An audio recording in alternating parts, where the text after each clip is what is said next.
3 days after Festus had arrived in the province, he went from Caesarea to Jerusalem, where the chief priests and the leaders of Jews gave him a report against Paul. They appealed to him and requested, as a favor to them against Paul, to have him transferred to Jerusalem. They were, in fact, planning an ambush to kill him along the way. Festus replied that Paul was being kept at Caesarea, and that he himself intended to go there shortly. So he said, "Let those of you who have the authority come down with me, and if there is anything wrong about the man, let them across him." After he had stayed among them not more than 8 or 10 days, he went down to Caesarea. The next day he took his seat on a tribunal and ordered Paul to be brought. When he arrived, the Jews had gone down from Jerusalem, surrounded him, bringing many serious charges against him, which they could not prove. Paul said in his defense, "I have in no way committed an offense against the law of the Jews, or against the temple, or against the emperor." But Festus, wishing to do the Jews a favor, asked Paul, "Do you wish to go up to Jerusalem and be tried there before me on these charges?" Paul said, "I am appealing to the emperor's tribunal. This is where I should be tried. I have done no wrong to the Jews, as you very well know.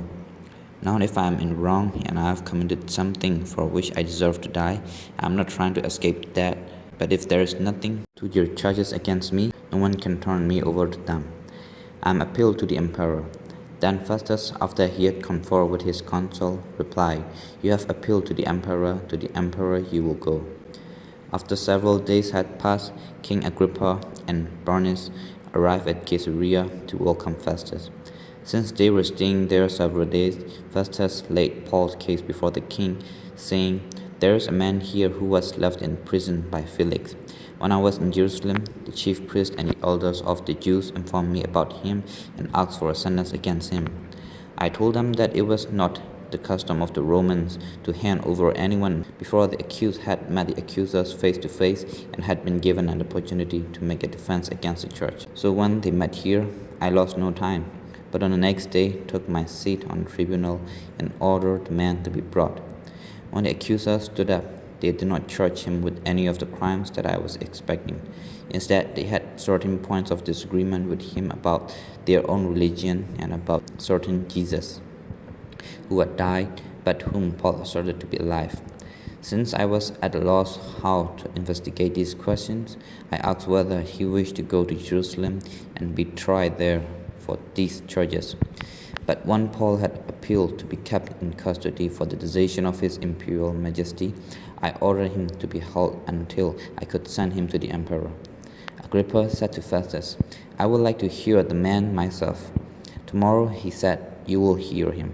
So on the next day, Agrippa and Bernice came with great pomp, and they entered the audience hall with the military tribunes and the prominent men in the city.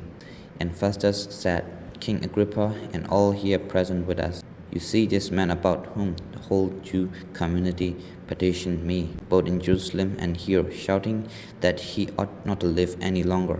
But I found that he had done nothing deserving death, and when he appealed to his imperial majesty, I decided to send him.